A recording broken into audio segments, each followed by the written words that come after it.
Rethinking Heroes. Rethinking Heroes with Cary Harrison.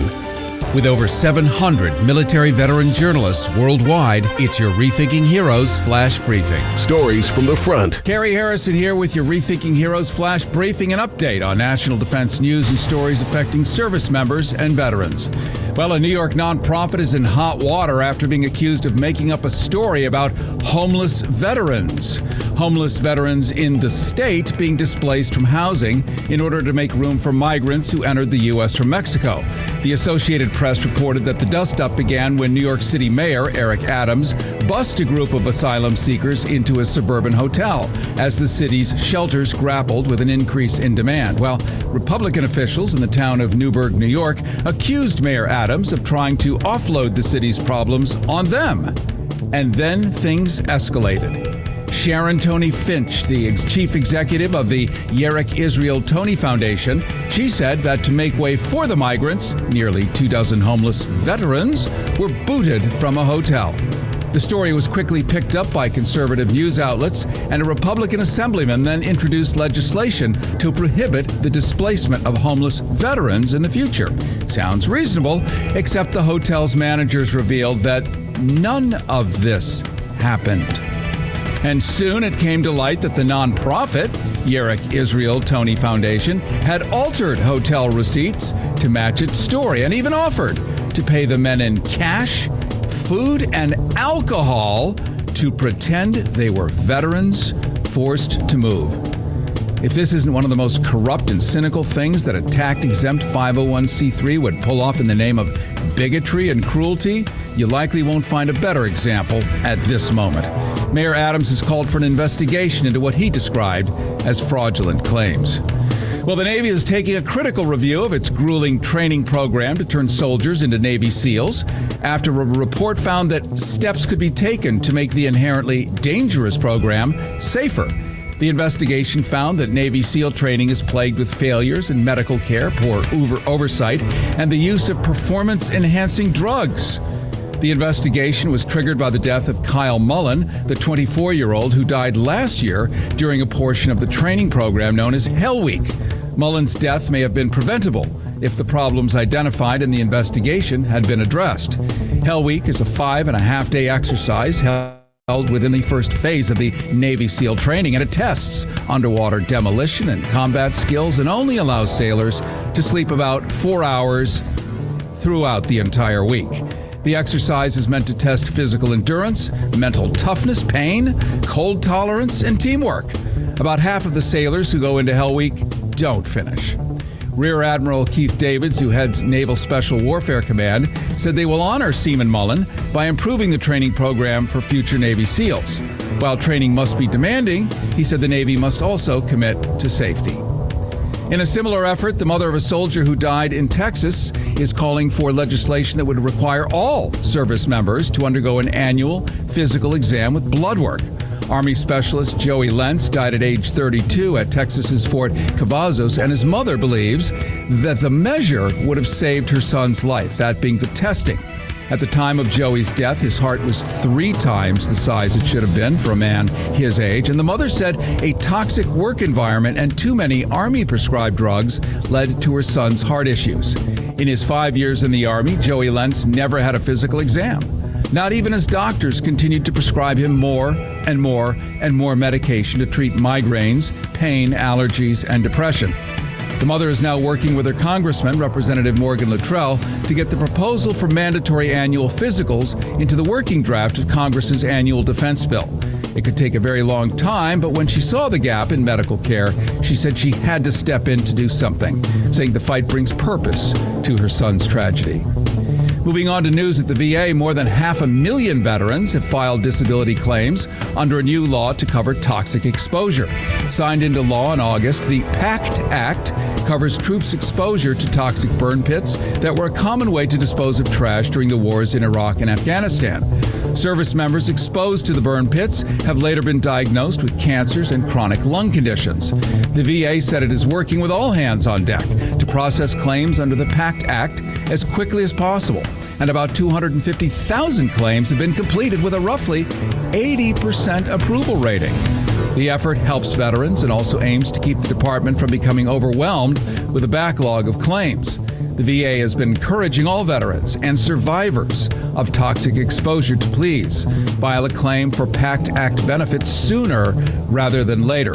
Doing so by August 9th guarantees that veterans will have any of the benefits they are granted, have them backdated to the very date that Biden first signed the bill into law. Again, filing by August 9th guarantees that veterans will get their benefits backdated to the date Biden first signed this bill into law. Special thanks to Stars and Stripes reporter Rose Thayer for assembling your Rethinking Heroes flash briefing. From Los Angeles and beyond, I'm Cary Harrison. And don't forget to subscribe and like Rethinking Heroes wherever you get your podcasts, and follow us across all social media simply by looking for Rethinking Heroes, Life After the Military. I've spent a decade taking a bite out of conspiracy theories, unraveling urban legends, and grappling with worldwide top secret issues.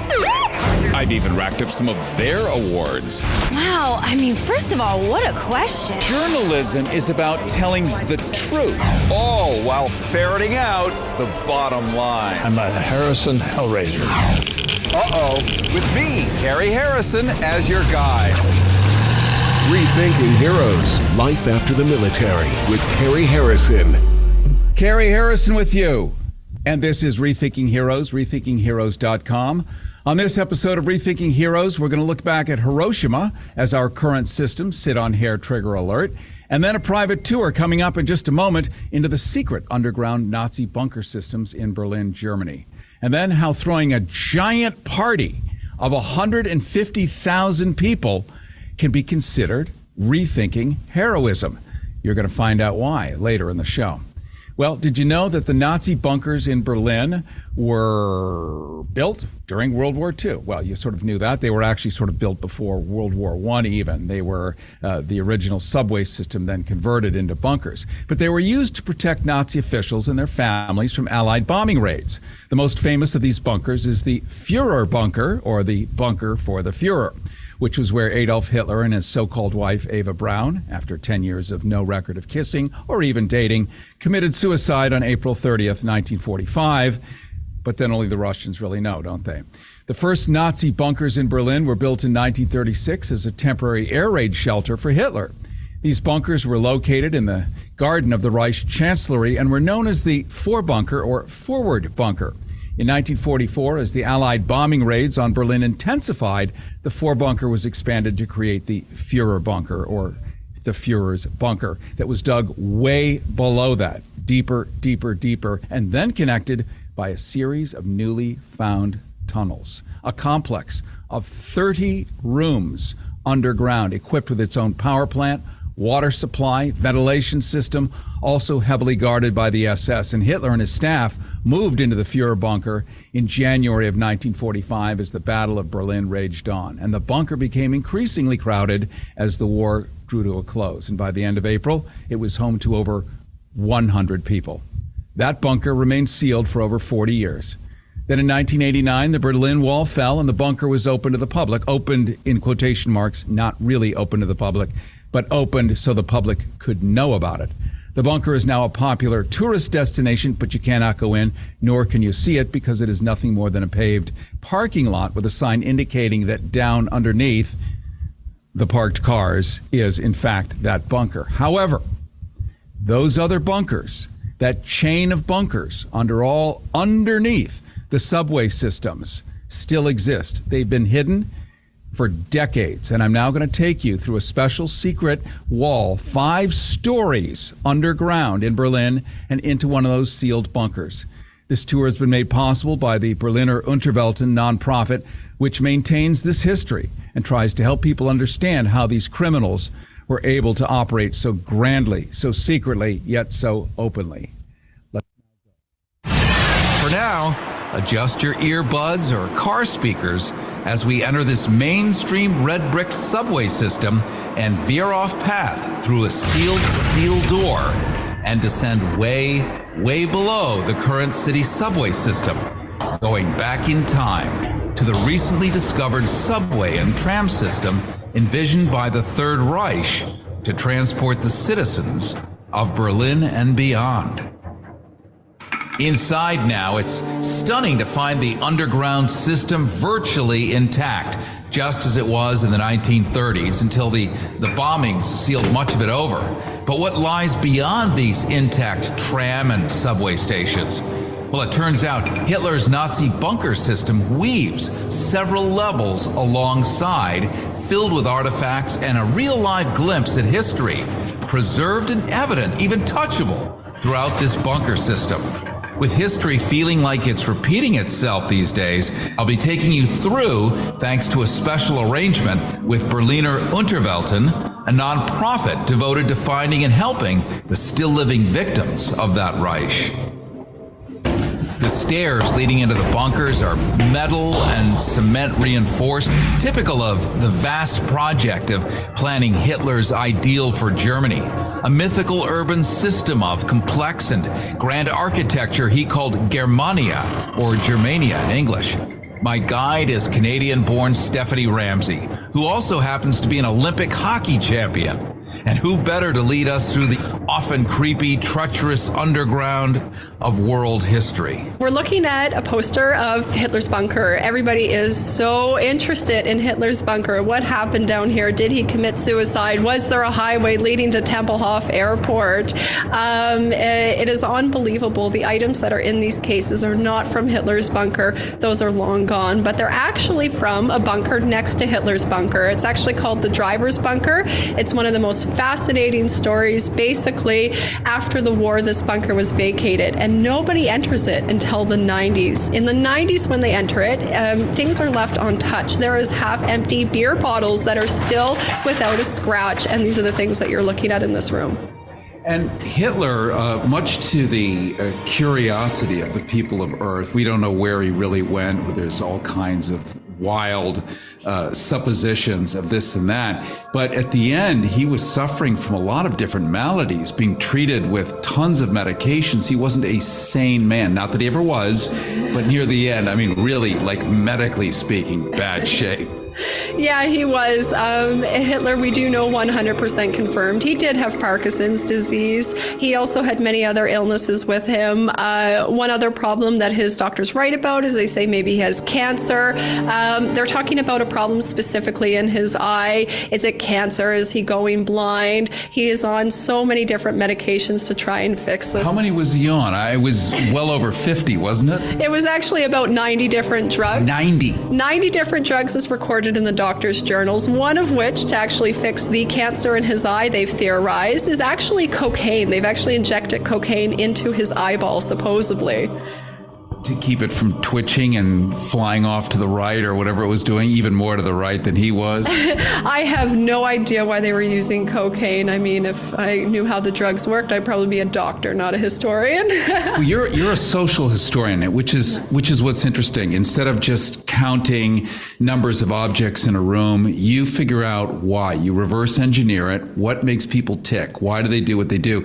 Harrison with you on KPFK 90.7 FM in Los Angeles, 98.7 in San Diego, 99.3, Central California, 99.5 in New York City, and on the Progressive Radio Network. We're talking to Stephanie Ramsey. She is the go-to tour guide of this underground Berlin tour, where for the first time, after so many years, 60, 70 years, these bunkers have been opened by a company, a nonprofit company, who's also trying to find the victims of the Nazi crimes and help them be restored financially and in other ways. So that's really what their work is all about. And by taking people on the tour, we understand a fuller story as seen through the eyes of Stephanie. And we're looking at all these ancient relics. We're looking at bombs here. We're looking at rusted Lugers. That rumble is the subway because we are underground right now in former Nazi bunkers. We're looking at rusted German helmets. These bunkers, how many miles of these things or blocks or whatever were there? Actually, nobody really knows. I mean, we know that Hitler tried to build 3,000 bunkers in all sorts of shapes and sizes. We know that he actually was able to build 1,000 in all sorts of shapes and sizes. There's underground passages we don't know about yet. I really have no specific number because I truly think that we'll actually be finding bunkers for years to come, which is really exciting for a young historian such as myself. Hopefully I can be a part of some of these projects. Pictures of this, by the way, are available. If you go to goharrison.com berlinunterwelten.com. We will have links plus some 3D pictures that I took, which I'm going to be sharing with the Berlin Unterwelten, where they're going to be able to see it in 2D. Hopefully, maybe they'll get some 3D paper glasses for people for a display. But you'll see this incredible maze of Nazi tunnels, plus the relics and artifacts on here, just perfectly preserved, including signs and posters. And this is where the Nazis had their subterranean life. They mentally lived a subterranean life, but they finally found shelter. But they waited till pretty late in the war to build the bunkers, because the fantasy was that they were the master race and nothing bad could happen. Yes, certainly. I mean, they tell their population right from the start, we have bunkers. There's signs all over the city. We have bunkers when they actually don't. But if we're looking at Hitler's bunker, so Hitler, he cares about himself. He wants a safe bunker. In 1935, he does not have a safe bunker. It is not a bomb-proof structure. And that's because he feels that there will be a war, but he will never actually be attacked. It's not even until 1943 where he accepts the reality that though he feels they're going to win the war has come to Berlin on a permanent basis. It's not until 43 where he actually builds himself a bunker that's even bomb-proof. And he practiced a very curious kind of capitalism, because the life-saving devices that you pointed out, and you have all these relics down here. Again, we're down under Berlin. You can hear rumbling right now. That's the subway. That's the subway. And this is the original, too. That there were gas masks and other things, but they weren't made freely available. The Nazis sold them to the poor people who couldn't afford them. Well, that's the thing, is Nazi Germany is quite poor, and the economy has collapsed during the Weimar Republic, and it recovers quite quick. And there's a misconception that the Nazis recovered the economy, and Hitler did genius things. Well, he didn't. One, the economy is actually recovering from processes that had started during the Weimar Republic, but are really taking off during the 30s. And two, he does things like he sells items such as gas masks, buckets of sand, things that you could to actually protect yourself, and says if you don't buy them, you will actually die. But at the same time, controversially saying Berlin will never be attacked. So it's kind of an irony that you see here in one of these contradictions that is Nazi Germany.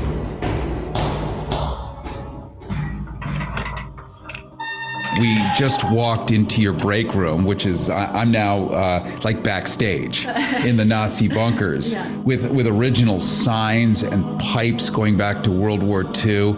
I noticed that many of the things, as we see in the pictures, if you go to goharrison.com under the travel tab, it's saying to the ladies, the Frauen or the Männer, abort. And abort in English just means to push something out or get rid of. That's really what they mean, but it's politer. Yeah, definitely. I think that's a really good association that you make. A lot of people don't even realize that, because I ask our guests all the time, what do you think this word means? And they think about it. And yes, abort, when we think of abort or abortion, something getting out of you, that's what it is. It's actually a toilet. It's just a polite way to say toilet. It's a very old-fashioned word. This word would not have been used in the 40s or the 30s, probably even the 20s, but they didn't want to use the word toilet. That's the word that they use today. It's the word they would have used back then. But toilet, that word, that's a French word, right? Do you really want a French word on a German World War II bunker? They wanted to come back to German roots, and they really only had a couple of options, so they chose a bolt. Rethinking Heroes with Cary Harrison. Life after the military. RethinkingHeroes.com. I'm standing underneath the German subway system, underneath the traffic, underneath where people live. In fact, down so subterranean that we are where the newly discovered former Nazi bunkers happen to be located. Over 1,000 of these were built. Still many secret passageways are yet to be discovered. And we're here courtesy of German Tourism, who has very kindly arranged this for all of us so that we can be here to tell you this story. Plus, an organization called Berliner Unterwelten, which is raising money to help the victims of the Third Reich that may still be surviving or family members, and try to restore them either financially or socially in whatever ways happen to be possible. I imagine you do get some, shall we say, disrelishing people that come down here, people who actually come here thinking it's a church. Certainly. I mean, that's obviously a very sensitive subject, because what do you do in a group of 30 people when you have somebody who comes in who's a neo-Nazi? And this has actually happened. So people who believe that Hitler's still alive, that I've... Still alive. Is still alive. He was born in 1890 something? 1889, and supposedly Hitler is alive today. And yes, how you handle that is actually quite difficult, but if you handle it in the proper way, it's actually a great educational tool for your group, because your group of 29 other people sees how these people work, how they are not logical, how there is no way that what they're saying has any hold, and you just hope to turn it into a positive environment and a positive experience. So at the end of the 90 minutes, people come out and they feel like they've learned something and they're a little bit more enlightened. Speaking of enlightenment, the enlightening toilets that we're looking at right here, again, we're standing in a former Nazi bunker from World War II. That rumbling, by the way, again, is the subway. We're underground, under the subway in the old Nazi bunkers.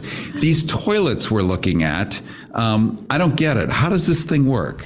Oh, it's very simple. It's modern technology at its finest. It's an earth toilet. So in the space... Earth toilet. An earth toilet. In the base of the toilet, where today you have the water flowing through, it's actually earth. So you just have a tiny handle and you just pull the handle. You hear a click, and that means a scoop of dirt actually falls down into the toilet. Then you lift up the cover, you do what you got to do, then you pull the handle again, you'll hear another click, some more earth falls down. It's going to twist, turn, decompose, and if you want, you can actually take that out into your garden and use it to sprinkle your strawberries. I'm sure that's what the Nazis told you to do. Exactly. They were always thinking about your garden. Canadian-born Olympic hockey player Stephanie Ramsey was my guide these several levels under the streets of Berlin, where over 1,000 World War II-era Nazi bunkers still, mostly in secret, snake deep below this cosmopolitan and artistic cultural city.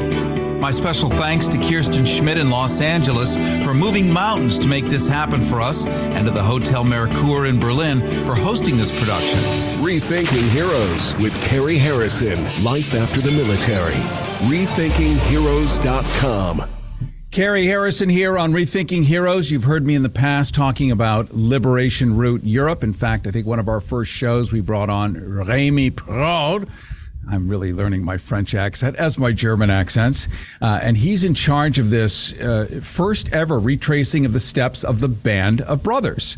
If you haven't seen that by now, I don't know where you've been for the past 20 years, but it is the top-selling DVD in all history. And it retraces the steps from London all the way to the Eagle's Nest. Well, recently I got together with a company that took KPFK listeners, you with me, before COVID, on the one and only opportunity to Cuba to meet Mariela Castro and get her behind-the-scenes tour of their medical system. Much like just now, I took you into a private tour of the Nazi bunker systems, which is not open for private tours, but this is Rethinking Heroes, and we are here for education. Well, we got into their private medical system and saw a shadow medical system that was outside their government, that was offering meds for HIV and other things that are forbidden and blocked by the unfortunate embargo that goes on 50 years later, choking off all supplies to them. And yet they've seen everything on TV because they have a black market that brings in thumb drives of everything that was on TV. And within a week, they've all seen more than you ever will here, and you pay for the services. But that does not mean they're healthy. It does not mean they get to eat meat. It does not mean they have any food or medicine. It's a tough thing. But we took you there because we were able to do it, and we're going to set up another Cuba tour for you. This time different. Obviously, there's really no Castros. We've seen that behind the scenes. But we're going to do another behind the scenes and take you into their agriculture and their green initiatives and some things that they're doing, not because they care, not because they're lovely and they think green is beautiful. They don't have a choice. If you can't get fertilizer because you can't have cows, because you can't have chickens, because that takes corn, and you can't have corn because you don't get the seeds because the seeds are owned by Monsanto, I think you get this chain of events, you end up being green and you invent new ways to get stuff done. You need to know about that. You and I, we're all suffering in our own ways. We all need to figure and navigate the future. So we're going to put together a new Cuba trip, and we'll let you know more about that as it gets more developed and how you can participate. This special tour focused on Germany, part of which you just heard, takes people into the real history and experiences generally off limits to the general public. If you're interested in history and education, into the restricted Nazi bunkers in Berlin, and we'll get some photos up there, plus areas like the Golden Room in Nuremberg or where the Nuremberg trials were held, you can learn more at CaryHarrison.com. We'll try to get some photos up, maybe even a video on RethinkingHeroes.com too, so you can see it there. I'm working on one specifically for vets down the road, part of Liberation Route Europe, where there isn't going to be much walking involved, where most of it can be done by rail. That means a bathroom every 1 minute or less. It's beautiful. So stay tuned. We're going to put together more educational experiences for our listeners here, for you who matter, who have given so much for so many years. We're going to give you back and give you immersive, deep, real-time live education. Coming up around this anniversary of the Hiroshima bombing, we learned last week how close we are to being on hair trigger alert with all nuclear weapons, including the ones pointed at us. So how close are we not to drop our own, but for someone else to drop it on us? Rethinking Heroes with Cary Harrison. RethinkingHeroes.com.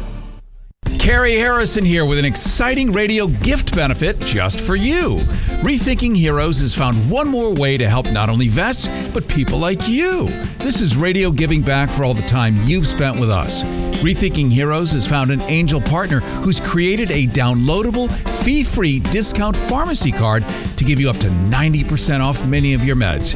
It's pegged to government-listed prices, so my $250 Lipitor was only $13. Unlike GoodRx, this bypasses the middleman. It's our Rethinking Heroes Capital RX thank you card with no fees ever, no credit cards, no expiration dates, no cookies, no tracking. Perfect for the modern listener like you dealing with a busted medical system. So accept this thank you gift and download your fee-free cards now at RethinkingHeroes.com. RethinkingHeroes.com. That's RethinkingHeroes.com. By the way, if this isn't a good reason to love this radio station, show me a better one. And it is Rethinking Heroes. Cary Harrison with you, RethinkingHeroes.com, where you can get copies of this show. You can see podcasts, you'll see videos, you'll learn more about what we're doing, all of our initiatives, and our wonderful partnering chums and buddies who've been able to help us do so many good things for you. You can learn all about it there at RethinkingHeroes.com. Well, the upcoming anniversary of the atomic bombing of Hiroshima and Nagasaki may be more poignant right now than it has ever been in the past. Now, that seems like a shocking thing because 1 year after, 2 years, 10 years after, actually it wasn't discussed for many years after, Albert Einstein, of all people, started discussing it a lot, and it became a thing, and now we all know about it.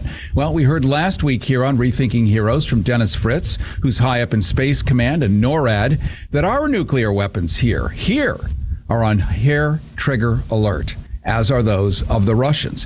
Hair trigger alert. That means somebody twitches, somebody puffed on a little too much meth, somebody's having a bad day, things happen. That's the nature of humanity, and it wouldn't be the first.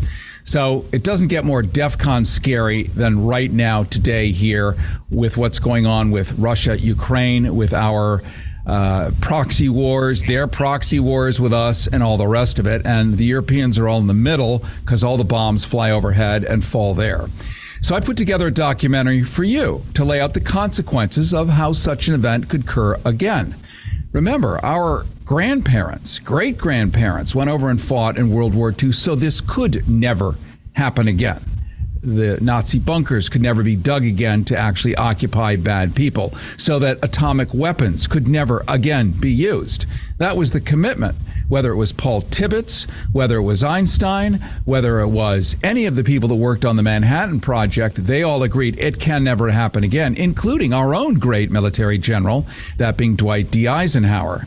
Well, this time, weapons that are thousands of times stronger and with the capability of destroying all life on Earth. And it doesn't take that many with today's technology. We find out that the brave military men that were doing what they thought was right at the time never even knew what they were actually being sent to do. The creation of the Manhattan Project, which, as you know, took place also in Chicago. And when I was there on CBS Radio, doing news, I did lots of stories on the amount of goiters in Chicago, thyroid problems, because it turns out people didn't yet know what plutonium was, a man-made product, and we're dumping it right off the end of Navy Pier in Chicago, in Lake Michigan, 200 yards off the water intake for the entire city. Let's just say Mayor Daley was not thrilled by these stories, but people have a right to know what their history is so that they can understand what their future is. And if they have sicknesses, it helps to source the sickness if you're going to deal with it. So Manhattan Project building these bombs was not out in the desert somewhere quietly where you can watch it on the History Channel. It happened in many of our major cities because that's where the laboratories were, many of them. So this Fat Man and Little Boy Project, Manhattan Project, top secret. Nobody knew about it. Nobody knew about it. It was so top secret that many bombardiers didn't even know what was being loaded into their planes. The bombings in Hiroshima and Nagasaki killed 140,000 people instantly. Another 60,000 died in the following months from radiation sickness. The city was completely destroyed, and the blast and heat effects were felt for miles around. Why is this so interesting to all of us? How many vets have we had on Rethinking Heroes that say, I don't want more war? They've been there. They're not pining to go back. They don't see upside in any of this. Yes, there are bad guys. Yes, we must deal with it. But just blasting each other because somebody's in a bad mood, they all agree, not the right choice. And as the great General Smedley Butler wrote, that book in the 1920s, War is a Racket, so many of them now agree. That's why education is important on behalf of anybody who might get involved, who might have some interstitial or meniscal access or push into something that could be catastrophic for the entire human race. The bombing of Hiroshima was a turning point in the war. Japan had been refusing to surrender, but the atomic bombs showed them the power of the new weapon and the futility of continuing to fight. Japan surrendered on August 15 of 1945, ending World War II. They were actually mid-surrender, but the United States had already spent $4 billion on these weapons, and they were going to use them one way or the other and show, guess who? The Soviets, former allies, still kind of technical allies, who is boss. The atomic bombings of Hiroshima and Nagasaki remain the only use of nuclear weapons in an armed conflict so far. But they're a reminder of a destructive power of nuclear weapons and the importance of peace. The Hiroshima bombing was a horrific event and killed and injured hundreds and thousands of people, a reminder of the destructive power of nuclear weapons and the importance.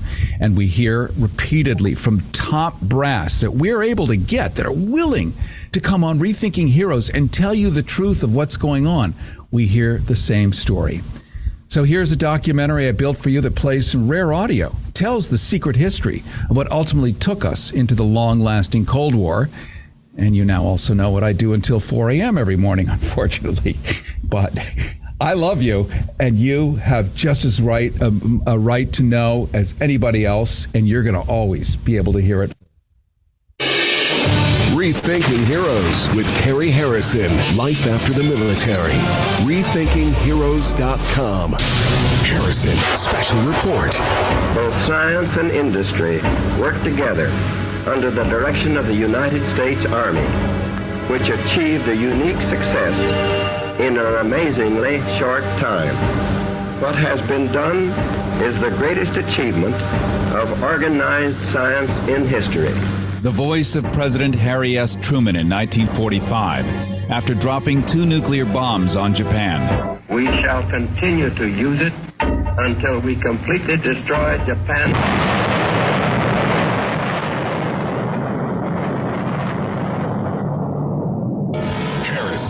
The Dr. Strangelove Report.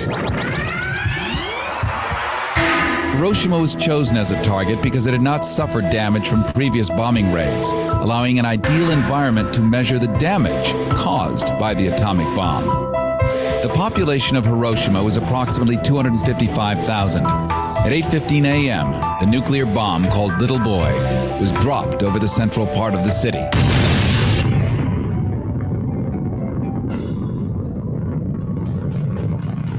Killing an estimated 80,000 civilians in a flash. In the next 6 months, it is estimated that 60,000 more people died due to radiation poisoning, bringing the total killed in Hiroshima in 1945 to 140,000. Since then, thousands more people have died of radiation-related causes. In fact, according to the city of Hiroshima, as of August 6th of last year, the cumulative death toll of atomic bombing victims is 237,062. 3 days later, Nagasaki, one of the largest seaports in southern Japan, was hit. The nuclear weapon, known as Fat Man, contained a core of 16 pounds of plutonium-239, throwing a nuclear umbrella over Nagasaki's population, which dropped in one split second from 240,000 people to 165,000. This was followed by the death of at least as many from resulting radiation sickness, cancers, and injuries. Robert Lewis was the pilot of the bomber Enola Gay, which dropped the bomb on Hiroshima. In this rare recording, we hear his reflections, in which even the pilots didn't know they were dropping nuclear weapons. Well, at the instant of detonation, we were trying our best to get away from the effects of the bomb, and we would await for a length of time until the effects reached us. And as far as I was concerned, I could taste this ozone, this electrical discharge in the air. This went right through me, and I tasted this very clearly. But this was from the explosion itself? This was from the explosion. This taste that I speak of was instantaneous. At least it seemed so. And can you describe what you saw of the explosion over Hiroshima? We waited a minute or two and started to turn back towards the target to see what took place. And there was this most awesome sight, and that was the city that had been in front of us, with its tributaries and bridges and trolleys, all outlined clearly in front of us, was no longer visible. Another crew member, Abe Spitzer, the radio operator on the same mission. It's a sight that you never forget, because it was so unbelievable to see. To my perspective, it looked like I was looking down at the sun as this red ball of fire was climbing up into the sky. It was something that you had to see to actually believe. It's almost undescribable. In the relation of the use of the bomb today, I have a certain amount of feelings as to what in my mind would justify the use of any nuclear bomb.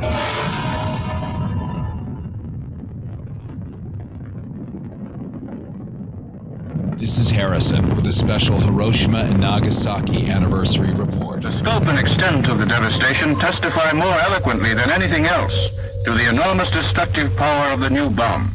90% of the 75,000 buildings and dwellings in the city were completely destroyed by blast and fire. In the exclusive Sundance documentary, Original Child Bomb, voices of several atomic bomb survivors are heard. He called for me 3 times, but I couldn't free myself from the rubble.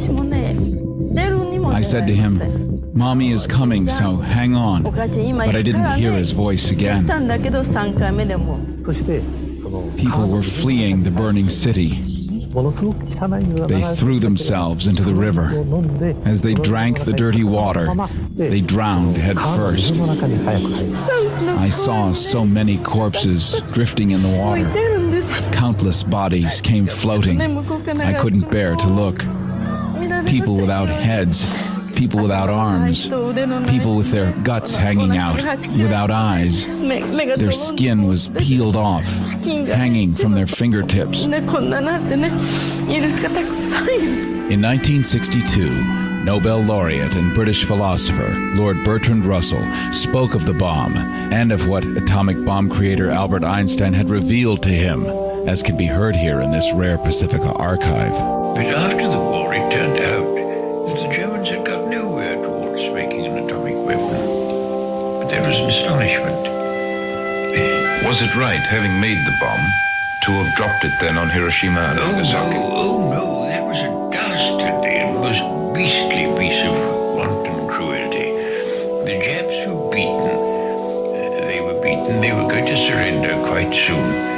And there was no point whatever in dropping the first bomb.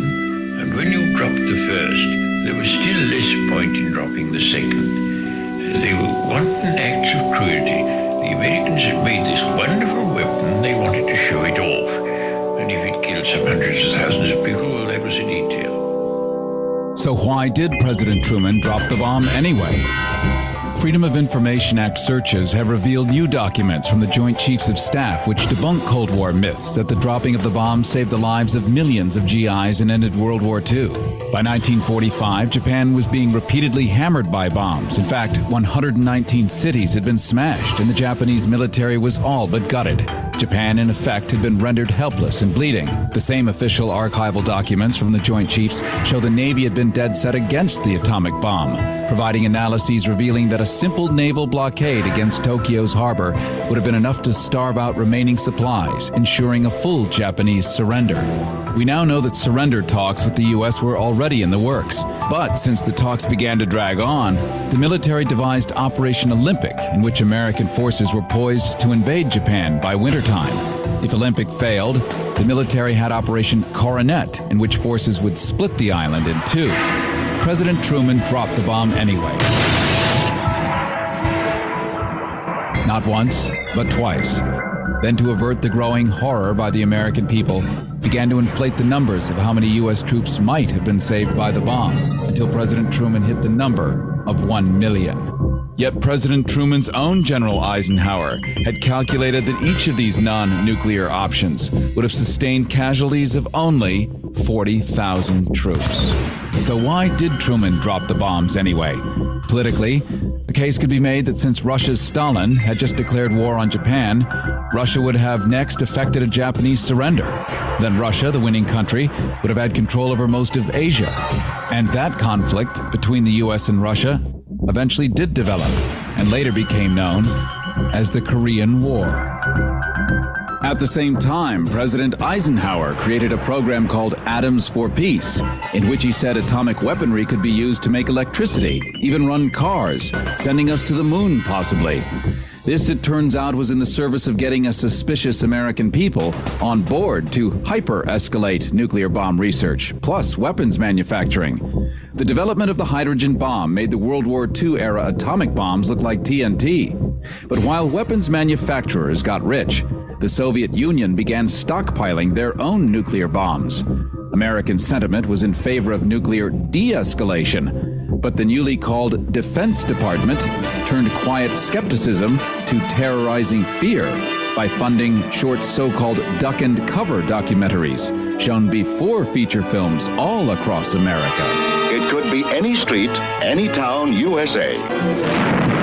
If sudden nuclear warfare should hit America, people will have to take care of themselves. The military would have a war to fight. It is an ominous fact that man's knowledge allows him to obliterate his very civilization if he chooses. Modern science has provided bombers which can span continents and oceans. Guided missiles are expected to fly at supersonic speeds. Bombers can deliver the H-bomb. Missiles may have H-bomb warheads. The A-bomb, which did this to Hiroshima, is now a mere firecracker in today's lineup of thermonuclear pyrotechnics. The explosive power delivered by all bombs dropped by U.S. planes in World War II did not equal that released by the recent test explosion of an H-bomb. How much heat does an H-bomb produce?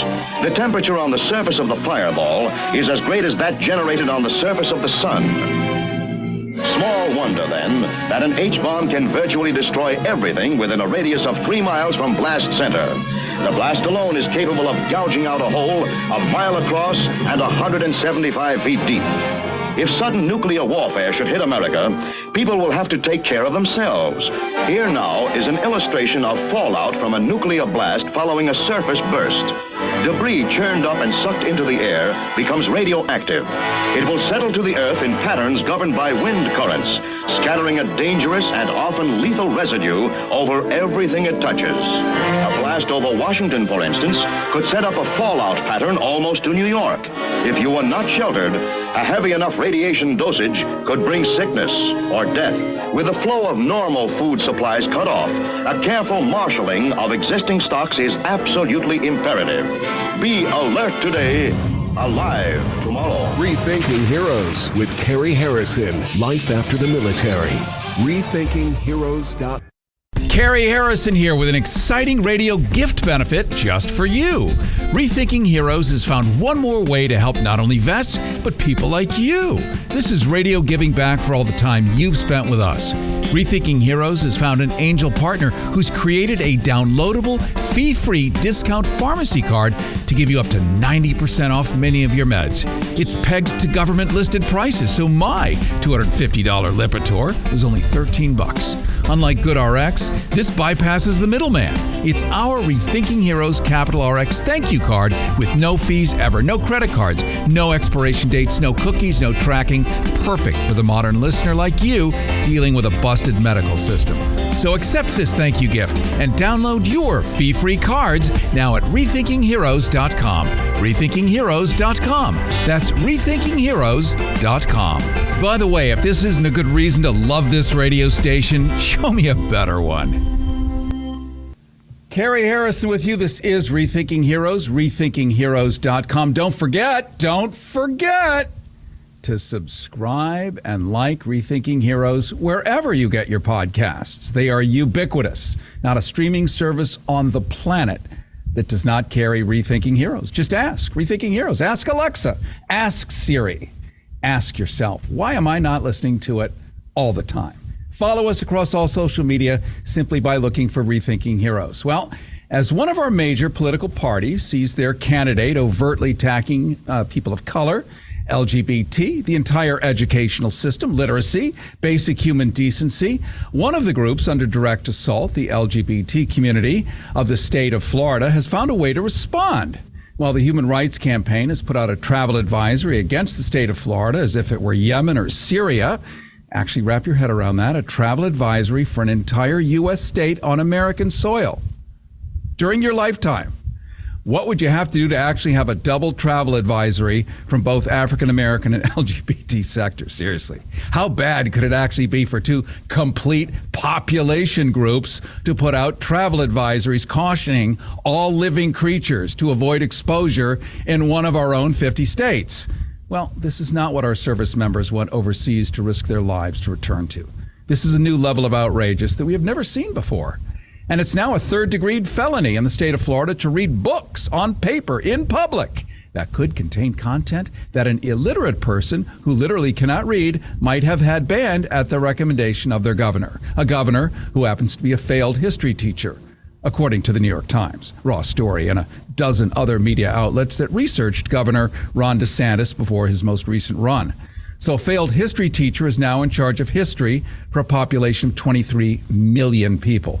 This stuff is the stuff of Orwell and Huxley or Comedy Central. But it's real since lives hang in the balance. And his plan, now that he's announced to run for president, is to make America Florida without the palm trees.